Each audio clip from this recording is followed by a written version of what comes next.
Thank you all. Thank you.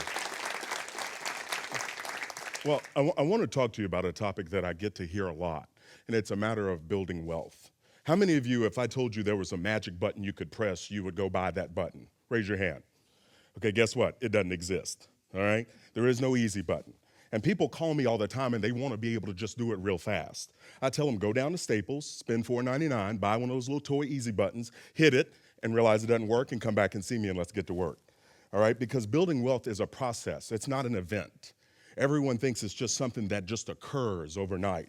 It's a process, so that means what? By process, that means that there are steps that you have to take to be able to get to the point of building wealth, which is an accumulation of assets that do what? Appreciate or gain in value. So building wealth is not easy. And the first thing you have to do, people call me and they say, well, Chris, I know about the baby steps. Tell me what I need to do next. I'm like, well, if you've done the baby steps, you're well on your way to building wealth, aren't you? Right? Because everyone thinks of what? The baby steps as getting out of debt. That drives me crazy because they leave off the other two things that occur with that statement. You get out of debt so you can build and give. Those are the three things. So if you're walking through the process and you've truly gotten yourself out of debt, now you can do what? You can start to do the things that people do as they're building wealth. People try to shortchange the process. The process is proven. We've helped school teachers pay off homes. We've helped bus drivers be able to retire early. It works, so you can't question our process. What you have to look at is your desire to really be able to get there. How soon do you want to achieve that level? The one thing that I tell people too as they get out of debt is you have to have a spirit of debt avoidance. Does anyone know what that means? That means you avoid debt like the plague. I had a physician out of LA that I worked with 3 years ago. He paid off his home, paid off his cars, and paid off his business. He's rolling, right? He's set and ready to go. He called me, he said, Chris, I want to get your idea on this. I knew what was coming. I knew he was getting ready to ask me something about going back in debt for some opportunity. He said, Chris, there's this house.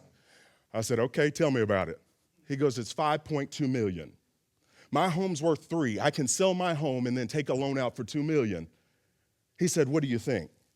I gave him the long dramatic pause like my mama used to give me when I asked her a dumb question. I just sat there. And I said, you mean to tell me you're going to go back into debt after this 3 years of hard work? He goes, yeah, but the house. I said, you didn't hear me. You're willing to go back into debt after that hard work. Do you remember how frustrated you were getting to that point? Do you remember that you all were on the verge of divorce because of this home? Do you remember you telling me that you didn't know if your kids were going to be able to go to college because of your debt? I said, I've got your file here. Do you want me to tell you the notes I wrote? That I wasn't sure how serious you were about making it, and you did it. So now you're asking me, should you go back into debt? I will hop on a plane and come out to LA and put you in a headlock if you sign that loan. And he started laughing because he knew where I was coming from.